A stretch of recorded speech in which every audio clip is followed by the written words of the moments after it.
അടുത്ത ക്വസ്റ്റ്യൻ നോക്കാം. Different type of bacteria have different oxygen growth requirement. Okay, നമുക്കറിയാമല്ലോ.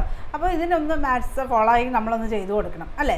Obligate എനേറോബ് എന്ന് പറയുന്നത് എന്താണ്? ഓക്കെ, അവർക്ക് അനേറോബിക് സ്ട്രിക്റ്റ് എനേറോബാണ്. അവർക്ക് അനേറോബിക് കണ്ടീഷനിൽ മാത്രമേ വളരാൻ പറ്റുള്ളൂ. അപ്പോൾ ഓക്സിജൻ ഉണ്ടെങ്കിൽ അവർ കില്ലായി പോകും. ഓക്കെ, അപ്പോൾ അവിടെ ആൻസർ എന്താ വരുന്നത്? 1A തന്നെയാണ് ആൻസർ. ഓക്കെ, ഇനി ഒബ്ലിഗേറ്റ് എയറോബ് എന്ന് പറയുന്നത് എന്താണ്? അവർക്ക് അവിടെ ഓക്സിജൻ വേണം.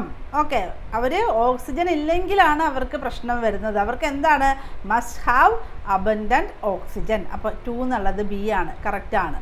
അടുത്തത് ക്യാപ്നോഫൈൽ എന്ന് പറയുന്നത് അവർക്ക് കാർബൺ ഡൈ ഓക്സൈഡ് വേണം. ഓക്കെ, അവർക്ക് ഇഷ്ടമുള്ള ക്യാപ്നോഫൈൽ എന്ന് പറയുന്നത് കാർബൺ ഡൈ ഓക്സൈഡ് ഇഷ്ടമുള്ള ആളുകളെയാണ് ക്യാപ്നോഫൈൽ. ഓക്കെ, ഇനി അടുത്തത് microaerophile, grow with or without oxygen. അതല്ല. അപ്പോൾ നമ്മൾ ആദ്യം കണ്ട ഒരു പാറ്റേണിൽ നിന്ന് മാറി. അപ്പോൾ മൈക്രോ എയറോഫൈൽ എന്ന് പറയുന്നത് എന്താണ്? അവർക്ക് കുറച്ച് എയർ മതി. ആ പേരിൽ തന്നെ കൊടുക്കുന്നുണ്ട് അല്ലേ, മൈക്രോ എയറോഫൈൽ. അപ്പോൾ അതിൻ്റെ ആൻസർ എന്താണ് വരുന്നത്?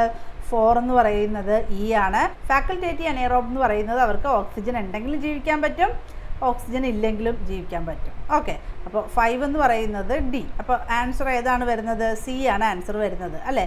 1A 2B 3C 4EI 5DI. Okay, അപ്പോൾ നമ്മളിവിടെ ഇങ്ങനെ നോക്കുക, 1A 2B 3C 4 എന്ന D ആയിരിക്കും, അങ്ങനെ വിചാരിക്കരുത് അല്ലേ. നമ്മൾ ശരിക്കും അത് ഒബ്സർവ് ചെയ്ത് അനലൈസ് ചെയ്തോളണം. ഓക്കെ, മനസ്സിലായല്ലോ. ചില സമയത്ത് നമ്മളെ പറ്റിക്കും നമ്മളുടെ ബ്രെയിൻ. ഓക്കെ, 1 2 അല്ലേ, 1A 2B അങ്ങനെ പോകുമെന്ന് നോക്കും. അത് നമ്മൾ ശ്രദ്ധിച്ചോളണം. ഓക്കെ.